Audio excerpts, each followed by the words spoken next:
Hello दोस्तों, welcome to special study with Ram में आपका बहुत बहुत स्वागत है। बिग ब्रेकिंग न्यूज निकल कर आ रही है। डेथ प्लस बी अप्रैल एग्जाम 2022 को लेकर बिग रूल रेगुलेशन।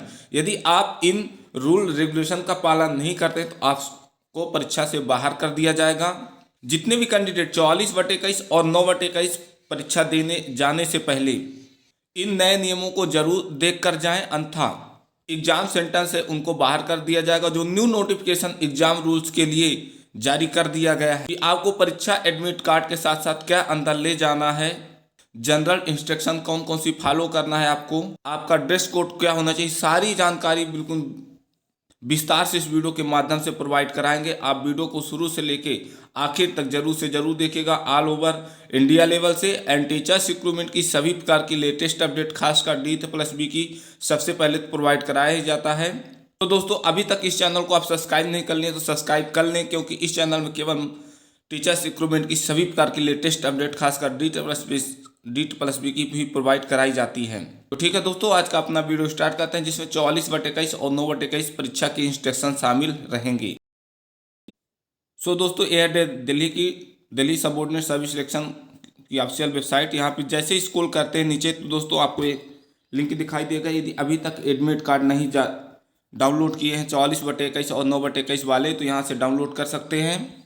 अब बात आती है दोस्तों कि इसकी जनरल इंस्ट्रक्शन क्या है जिसको आपको फॉलो करना है, नहीं तो एग्जाम सेंटर से ही बाहर कर दिया जाता है। यदि आप डीथ प्लस बी के कोई भी एग्जाम दिए हैं प्रीवियस ईयर में तो जानते ही होंगे कि बिना जनरल इंस्ट्रक्शन के आपको गेट के अंदर ही नहीं किया जाएगा। जैसे कि दोस्तों सामने देख रहे होंगे, general instruction for candidate online examination various post code of various department schedule for the year 2022 के लिए जनरल इंस्ट्रक्शन कौन कौन सी हुए हैं यहाँ पे देख लें। ये पूरे साल की है। जी हाँ दोस्तों, 4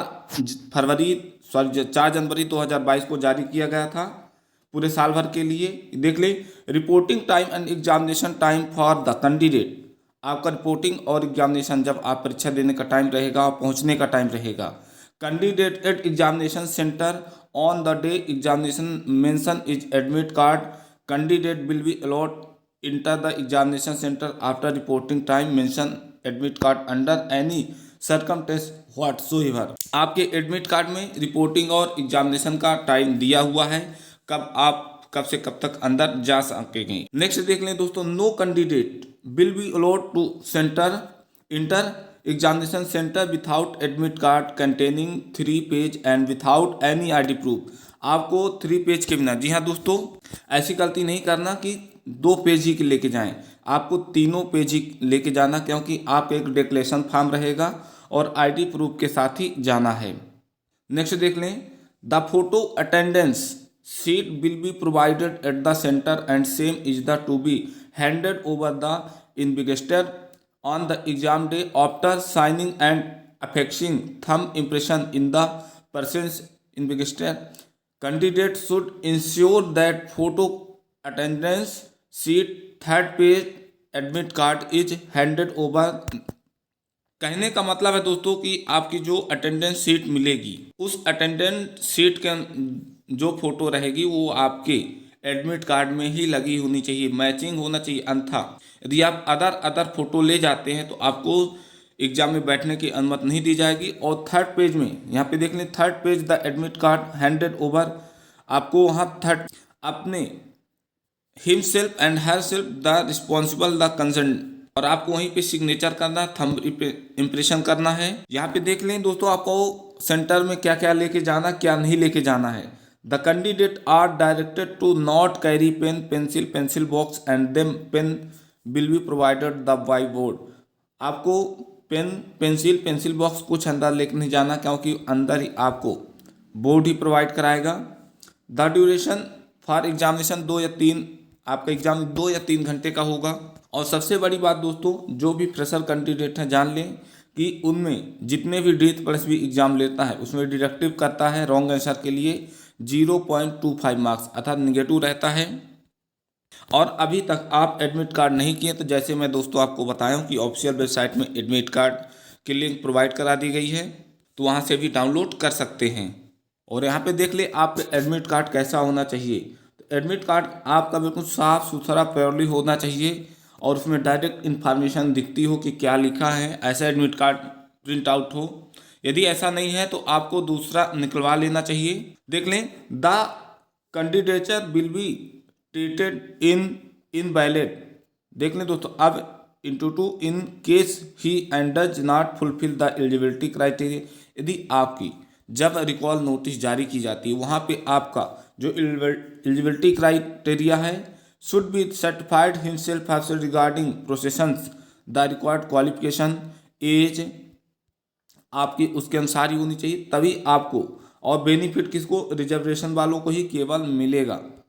देख लें, second page of admit card instruction of exam. Second page में आपका एडमिट कार्ड का इंस्ट्रक्शन दिया रहेगा और थर्ड पेज में आपका एडमिट कार्ड कोविड-19 का डिक्लेरेशन ऑफ कैंडिडेट आप लोगों के लिए दिया रहेगा, जिसमें आपको फुलफिल करना है। यदि आप फुलफिल करके नहीं ले जाते हैं तो पहले से ही दोस्तों फुलफिल कर लीजिए।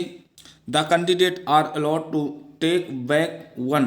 पहला पेज और दूसरा पेज आपको फिर से घर को लाने को मिलेगा और थर्ड पेज वहीं पे आपका जमा हो जाएगा। देख लें आपका पेपर किस लेवल का रहेगा, तो the question will be bilingual, मतलब हिंदी में भी रहेगा, इंग्लिश में रहेगा। Whatever applicable expert test language section the of the paper, जो आप और भी चॉइस किए होंगे तो वो लैंग्वेज भी शामिल रहेंगी। Board the reserve of the right reject candidate any ineligible candidate at the any state recruitment. यदि आप, जैसे दोस्तों मैंने पहले बता चुका हूँ, यदि आप अदर स्टेट से बिलोंग करते हैं तो जनरल कैटेगरी में ही फॉर्म को अप्लाई करिए। यदि आप मान लीजिए राजस्थान के हैं, अगर ओबीसी फॉर्म अप्लाई कर देते हैं तो आपको रिकॉल नोटिस जब रिमार्क आता है सबमिट करने के लिए आपको वीडियो में, तो आपको दिल्ली का ओबीसी चाहिए, यदि नहीं है तो आपको वहीं से रिजेक्ट कर दिया जाएगा। इसीलिए फॉर्म भरते समय बिल्कुल सावधानियां बरतें। जो 16 नंबर का रूल्स कहता है, instruction for the candidate follow कोविड-19 नॉर्म्स के नियम क्या क्या रहेंगे। Candidate are director to follow shop issue of the मोफिक on preventive measures and the appearing examination content separate कोविड-19। आपको कोविड-19 का पालन करना। देख लें क्या क्या रहेगा। Practice physical distancing at 6 feet, possible हो तो आप 6 फीट की दूरी बना के चलें और अपने फेस को कवर मास्क से रखें। Use of alcohol based hand sanitize for the 20 second can be made whatever फेडवर।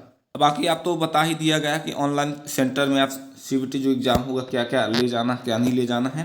Any stationery, कोई भी लाइक देख लें, text material printed written and bits of the paper, geometry, pencil box, plastic pouch, calculator, pen, कुछ भी आपको नहीं लेके जाना है। Eraser, calculator, long table, electronic pen, कुछ भी नहीं। Any communication device like mobile phone, bluetooth, earphone, microphone, pager, health band, कुछ भी नहीं लेके जाना है। Other item like wallet, goggles, handbag, belt, cap. और यदि लड़कियां हैं तो ज्वेलरी पहन के जा रही हैं तो बिल्कुल पहन के ना जाएं, क्योंकि आपको वहाँ को बाहर कर दिया जाएगा। Watch, wrist watch, bracelet, camera, कुछ भी आपको नहीं लेके जाना है। यहाँ पे देख लें दोस्तों, अब बॉटल कैसी लेके जाना है अपनी, जो ओपन पैक्ड हो, मतलब उस पर कोई सील ना समझ में आती, ऐसी ही बॉटल ले जाएं। नहीं तो आप देख लें, सबसे इम्पोर्टेंस ड्रेस कोड आपका क्या होना चाहिए। The candidate are instructed to follow the following dress code while appearing for D+B exam. देख लें दोस्तों, साफ साफ लिखा है appearing for D+B exam. Exam का नाम नहीं दिया कि 44/21 है, 9/21 या इतने बटे 22। आपको D+B एग्जाम देना है तो ऐसा ही ड्रेस कोड हर एग्जाम में रहेगा। Light clothes with half sleeves not having big buttons, bronze, बच, flower, ETC with salwar and trouser. आप ऐसे कपड़े पहने जिसमें बिग बटन्स ना हो, ब्रॉन्च ना हो, बज ना हो, फ्लावर वाले कोई भी कपड़े ना पहने। Slipper sandal with low heels, slipper पहन सकते हैं, सैंडल पहन सकते हैं, low heels. Shoes are not allowed, shoes आप नहीं पहन के जा सकते हैं। तो इतने सारे गाइडेंस दिए हैं। इनमें कोई भी आपकी क्वेरी हो तो कमेंट बॉक्स में नीचे ज़रूर बताएं। Thank you.